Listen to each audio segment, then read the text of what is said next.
He left a note, said he needed to find himself, and vanished with $80,000 of our savings. For a year, there was nothing.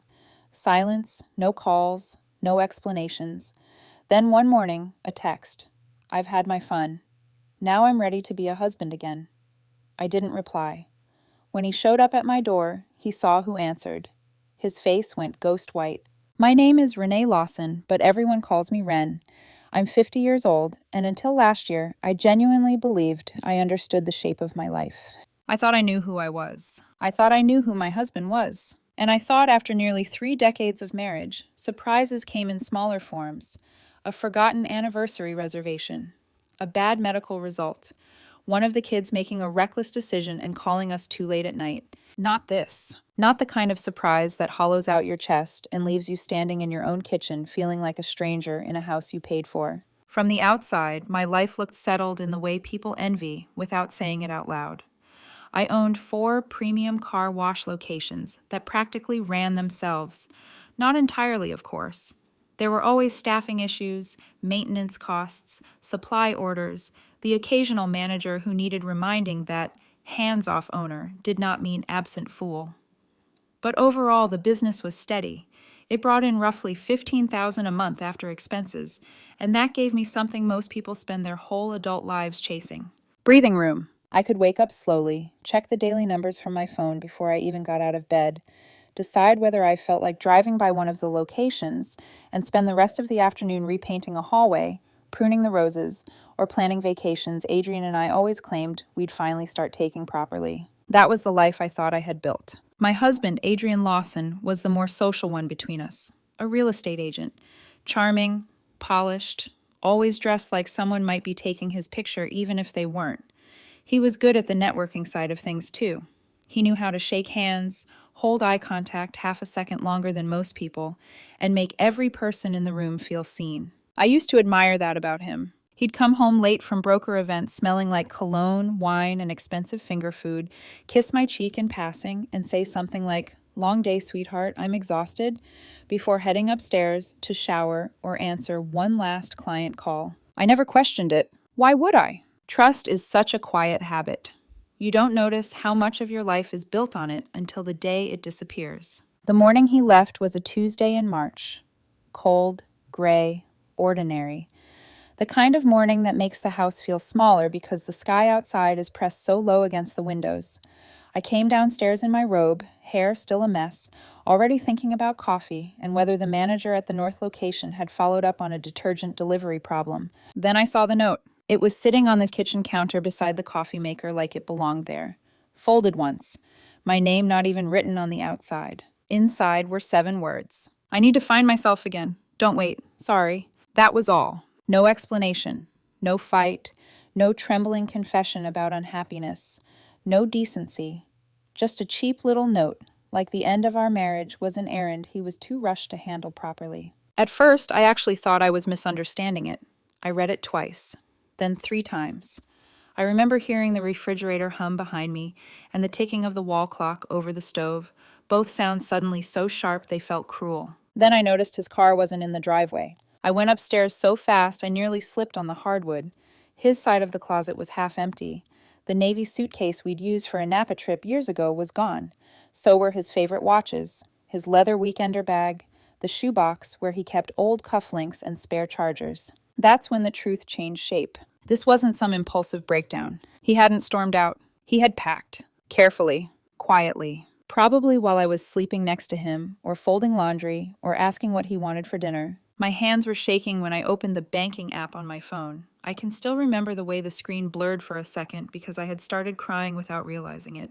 Our joint savings account was down by $80,000. I sat on the edge of the bed and stared at that number until my mind started doing the pathetic little tricks shock teaches you. Maybe it was transferred for taxes. Maybe he moved it temporarily. Maybe there was some kind of fraud alert. But the note was still in my hand, and half his closet was still empty. Deep down, I knew exactly what had happened. The first few weeks after that were ugly in the most private way. I called him over and over until my phone battery died. Every single call went to voicemail. I texted. Nothing. I emailed. Nothing. I drove to his office on the third day, still clinging to the humiliating hope that there might be some explanation that would hurt less than abandonment. One of the younger agents met me near the front desk with that careful, pitying expression people wear when they know they are standing too close to someone else's humiliation. Adrian took an indefinite leave, she said. Did he say where he went? A pause. Too long. No, I'm sorry. I walked back to my car, locked the doors, and just sat there gripping the steering wheel until my knuckles turned white. I didn't even scream right away. The first thing I felt wasn't rage. It was embarrassment. 26 years of marriage, and apparently I was the last one to understand it was over. Our son Owen got defensive almost immediately. That bothered me before I even knew why. He was 30, married, settled enough to know the difference between compassion and evasion. But every time I asked if he had heard from his father, his answers came out clipped and irritated. Maybe give him some space, Mom. Space. I stared at him across my kitchen and said, Your father cleaned out $80,000 and disappeared. His jaw tightened. Maybe there's more going on than you know. That line sat in my chest like a stone. My daughter, Piper, was gentler, but not more honest. She checked in, brought coffee once, hugged me too long at the door, but she wouldn't quite meet my eyes whenever Adrian's name came up. It felt like both my children were standing just outside the truth, close enough to touch it, unwilling to drag it into the light. I told myself they were confused. Later I would learn better. 3 months in, grief became routine. I stopped checking my phone every 5 minutes, stopped listening for tires in the driveway, stopped imagining an apology dramatic enough to explain away what he'd done. I threw myself into the house, the business, the million tiny practical tasks betrayal never excuses you from. Payroll still had to clear. Gutters still had to be cleaned. Managers still had questions. Flower beds still needed water. So I did what women like me always do. I kept going. That was around the time I noticed Theo Kimball across the street. He moved into the rental in late May. Small brick place, peeling trim, overgrown shrubs. I first saw him one morning while I was watering the flower beds Adrian used to pretend he cared about. Theo stepped out of a beat-up silver Civic wearing navy scrubs, dark hair pushed back, coffee in one hand, keys in the other. He looked exhausted, not lazy exhausted, not hungover exhausted, the kind of tired that settles into your bones when you spend your nights taking care of other people. He caught me looking and gave me a small wave. I nodded back. Nothing more. But for some reason, I kept thinking about him after he went inside, about the quiet way he moved, about how tired he looked, about the fact that there was another person on my street carrying something heavy, even if I didn't yet know what it was. At the time, I didn't know he was 35. I didn't know he worked nights as a nurse at County Memorial. I didn't know he lived alone, or that loneliness had its own familiar shape in his house too. All I knew was that for the first time in months, when I looked out my front window, the world did not feel entirely empty. And I had no idea then how much that would matter. The first real conversation between Theo and me happened because of a plate of slightly burnt cookies. It was a Saturday morning in early June, about 3 months after Adrian vanished. I had just finished mowing the lawn. Sweat clung to the back of my neck and grass clippings were stuck to the cuffs of my jeans when I heard a quiet knock at the front door. I almost didn't answer. Those months had made me suspicious of unexpected sounds. Every ring of the doorbell carried a tiny surge of hope, followed immediately by dread. But when I opened the door, it wasn't Adrian standing there. It was Theo. Up close, he looked younger than I'd thought from across the street. Mid-30s, maybe.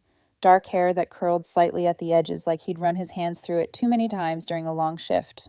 And that same tiredness in his eyes I'd noticed before. He held out a plate wrapped in foil. "You look like someone who might need cookies," he said. I blinked. What gave me away? He smiled slightly. The way you mow your lawn, like it insulted your family. That surprised a laugh out of me before I could stop it. The first real laugh I'd had in weeks. I stepped aside and said, "You'd better come in then. Anyone brave enough to critique my lawn technique deserves coffee." The cookies were chocolate chip, slightly overbaked on the bottom. Perfect anyway. We sat at the kitchen table drinking terrible strong coffee from 2 mismatched mugs I'd owned since the kids were in high school. The conversation started cautiously, neighbors talking about normal things. The neighborhood, the hospital where he worked, the long hours nurses pull when half the staff calls in sick. Theo worked nights at County Memorial, trauma floor, 12-hour shifts that rarely ended in 12 hours. Sometimes 14, sometimes 16. That sounds brutal, I said. He shrugged lightly. You get used to it." But the look in his eyes said no one ever really did. Before leaving, he nodded toward the plate. "Keep the cookies. I'll work on not burning the next batch." After that, the rhythm of the street changed. It wasn't anything dramatic, just small things. A wave when he came home after night shift, a quick hello when I walked out to grab the mail. Once he helped me move a stubborn planter that had been sitting crooked near the porch since Adrian left. Little gestures, normal ones. But they began stitching quiet human moments back into a house that had started to feel hollow. Then, one Wednesday morning, I heard a knock again. Theo stood there holding 2 paper cups. "Hospital cafeteria coffee," he said. "It's terrible, but I thought maybe we could be miserable together." That became our routine. Wednesday mornings. Theo usually finished a long stretch of night shifts early that day. I'd already be awake checking business reports or planning supply orders. He'd sit on the front porch steps with 2 coffees and we'd talk while the neighborhood slowly woke up. At first, the conversations were shallow. Work, weather, random stories from the hospital that he told carefully, never violating privacy, but hinting at the strange emotional gravity of his job.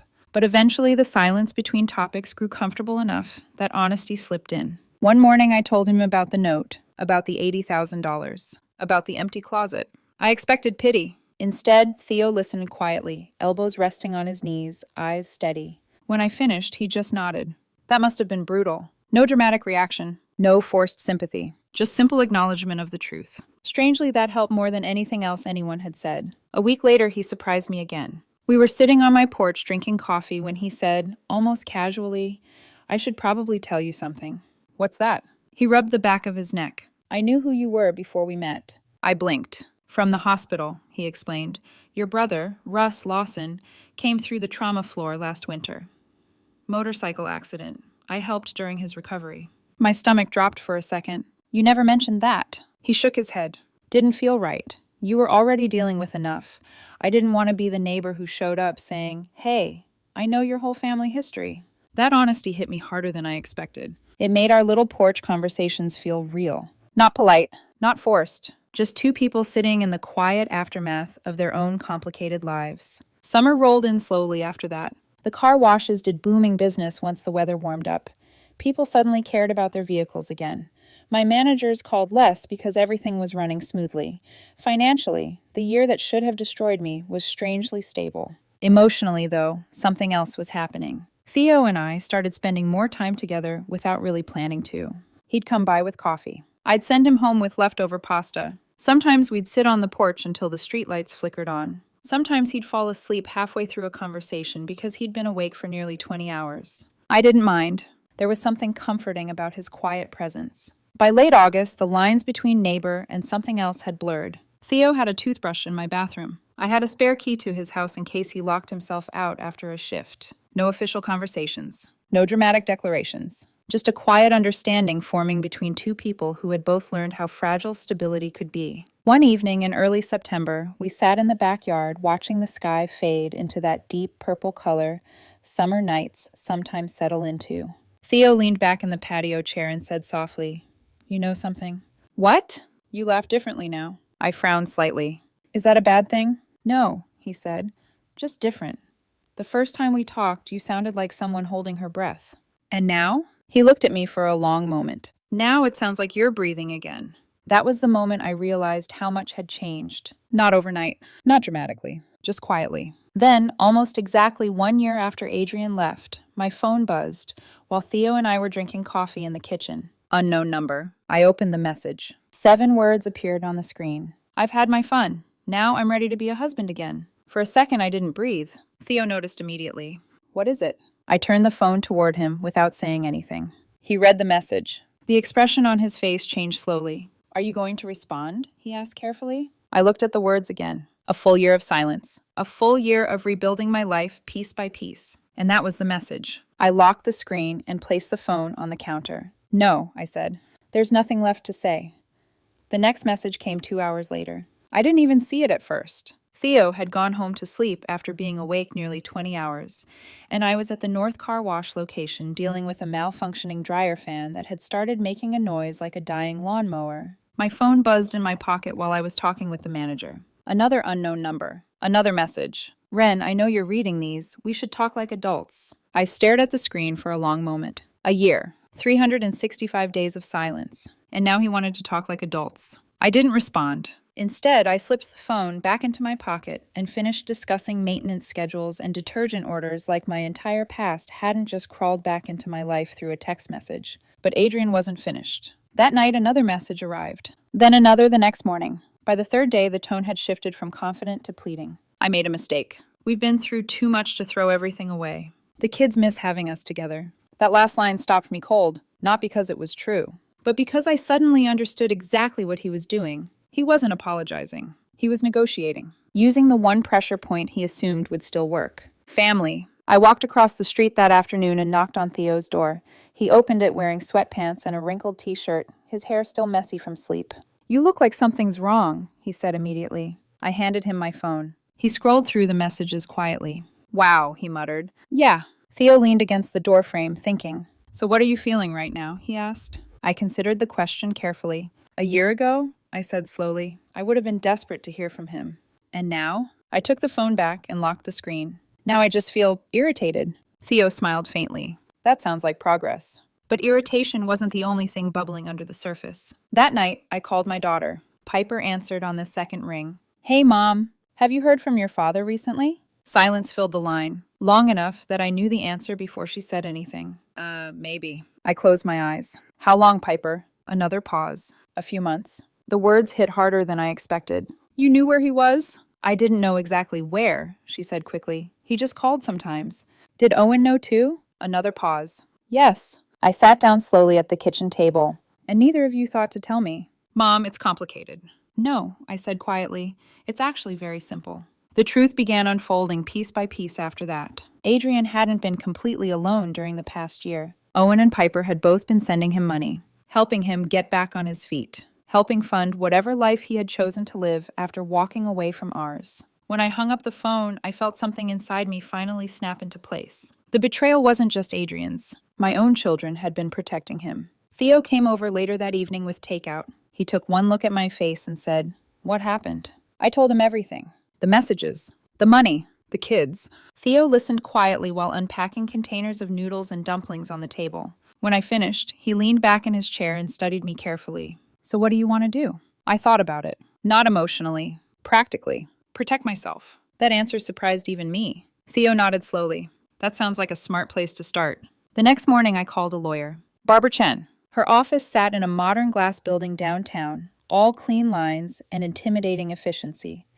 Barbara herself was exactly the kind of person you wanted when your life had turned into a legal mess. Sharp eyes, calm voice, zero patience for nonsense. I laid everything out for her. The note, the missing money, the year of silence, the sudden reappearance. Barbara listened without interrupting. When I finished, she folded her hands on the desk.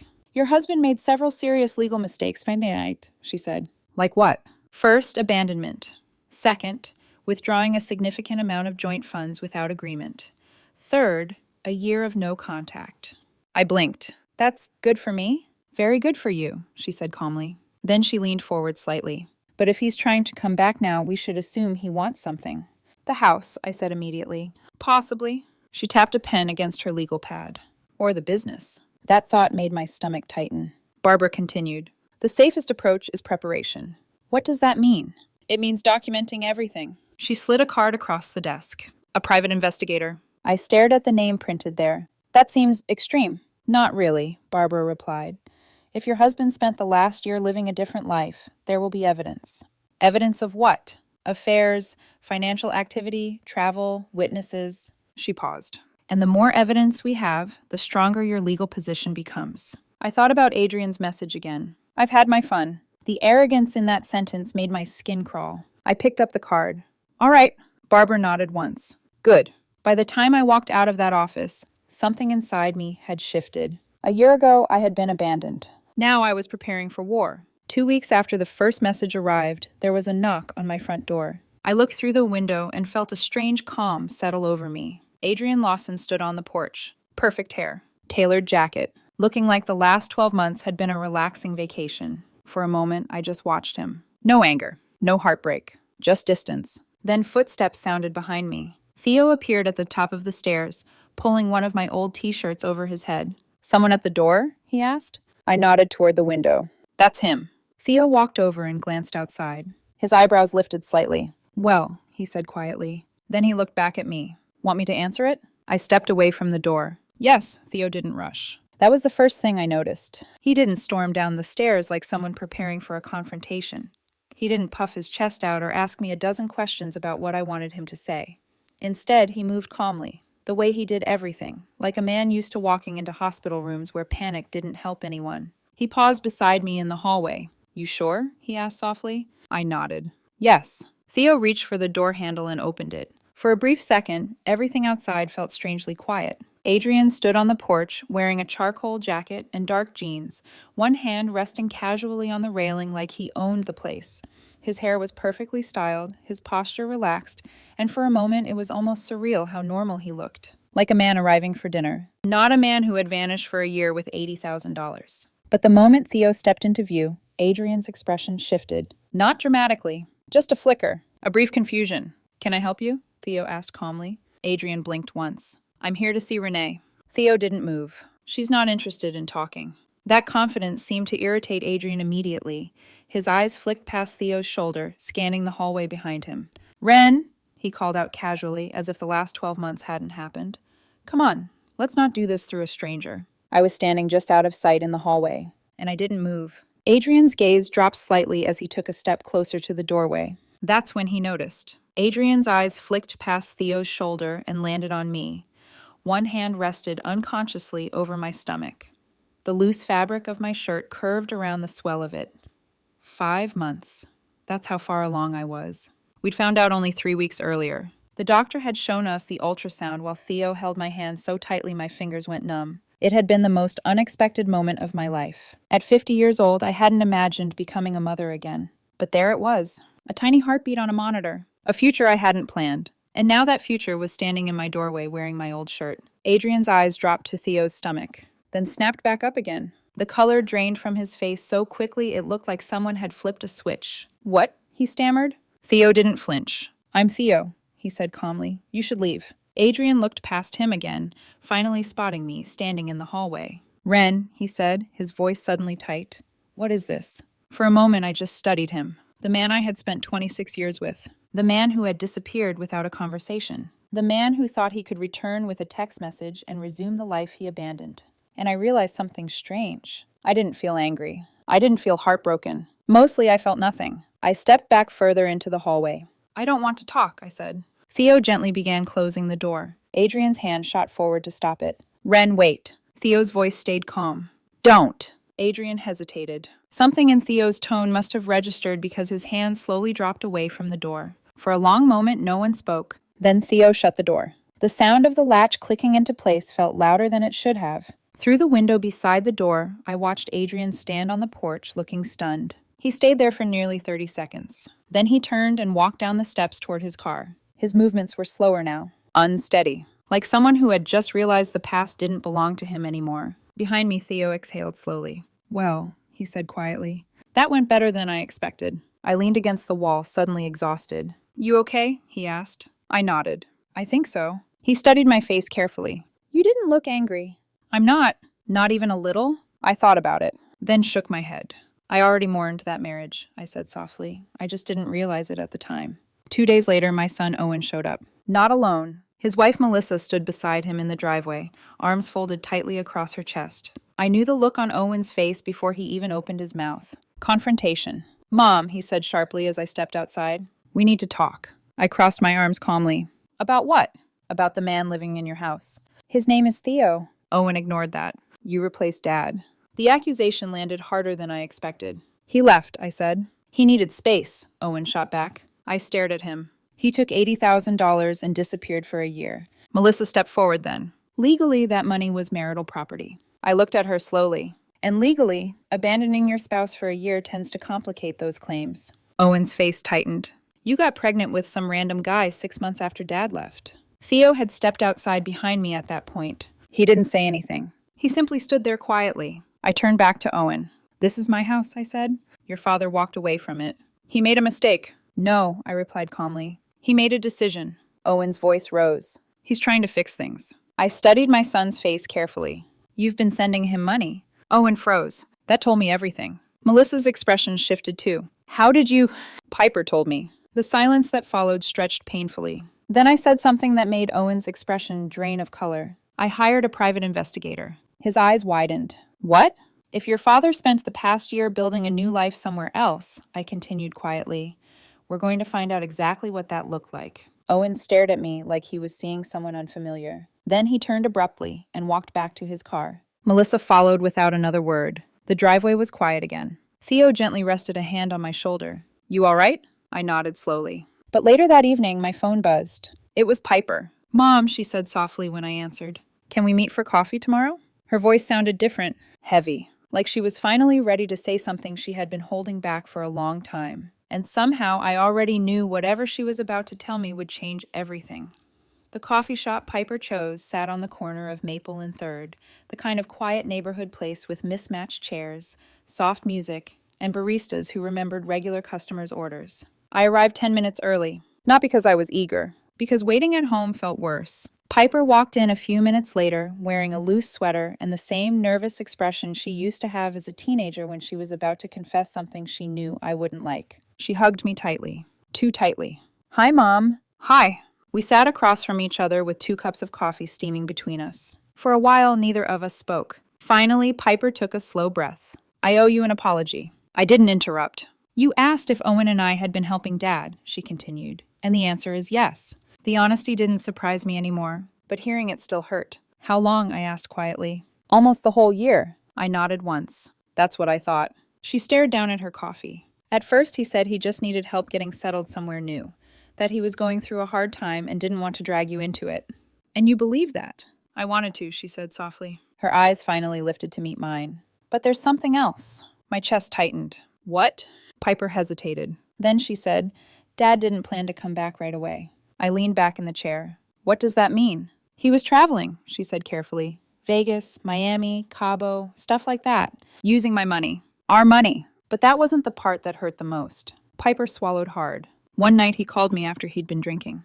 And she looked miserable. He was laughing. A strange coldness spread through my chest. Laughing about what? You. I didn't move. What did he say? Piper's voice dropped almost to a whisper. He said, stability starts looking really attractive when you're broke and alone. The words hung between us like smoke. For a moment, the cafe noise faded into the background. So the plan, I said slowly, was to come back once the adventure stopped being fun. Piper nodded. Tears filled her eyes. I'm so sorry, Mom. I studied her face for a long moment. And oddly enough, something inside me felt lighter. Because for the first time in a year, the truth was completely clear. Adrian hadn't left because he was lost. He had left because he was bored. And he assumed I would still be there when he decided boredom was inconvenient. I reached across the table and squeezed Piper's hand.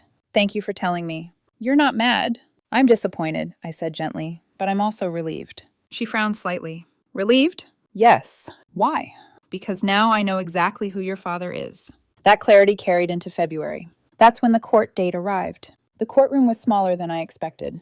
Quiet. Serious. The kind of place where lives are taken apart and rearranged in careful legal language. Adrian sat at the opposite table beside his lawyer. He looked different. Not dramatically, just smaller, less confident. The private investigator Barbara had hired had done excellent work. Hotel receipts, flight records, witness statements, photos, text messages, evidence of multiple affairs.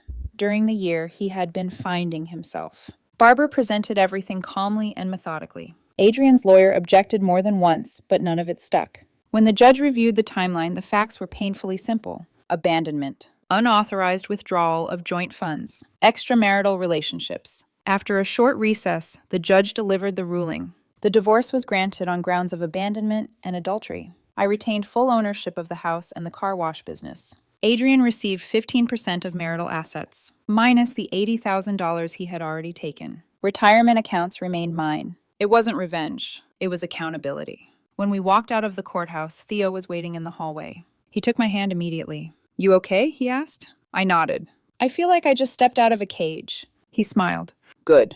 Because life didn't stop after that. It moved forward. Theo and I got married quietly a few months later. No big ceremony. Just a small gathering with Piper, a few close friends, and the calm certainty that we were building something honest. The business kept growing too. I promoted 2 longtime managers to partner positions, making the operations even more stable. And then, 4 months later, in late July, something happened that still feels like a miracle. Our daughter was born. Emma Grace Lawson, 7 pounds 3 ounces, dark hair, strong lungs. Holding her for the first time felt like a door opening inside my chest. Like life had decided to start over. Owen didn't come to the hospital. He didn't call either. Melissa posted something vague on social media about betrayal and broken families. Maybe someday he'll understand. Maybe he won't, but I can't control that. What I can control is the life I'm building now. Almost a year later, I ran into Adrian at the grocery store. I was pushing a cart with Emma's carrier tucked inside. He froze when he saw me. Renee. His eyes dropped to the baby. I heard you got married. I nodded once. Congratulations, he said awkwardly. I thanked him politely and kept walking. No anger. No bitterness. Just indifference. That night, Theo and I sat on the back porch while Emma slept in a bassinet between us. The air was warm. The car wash reports on my phone showed another strong month. Theo squeezed my hand. What are you thinking about? He asked. I looked down at our daughter, then at him. Sometimes, I said slowly, the worst thing that ever happens to you ends up being the reason your real life begins. Theo smiled softly. Emma made a tiny sleepy sound in her bassinet, and for the first time in a very long time, everything felt exactly the way it was supposed to.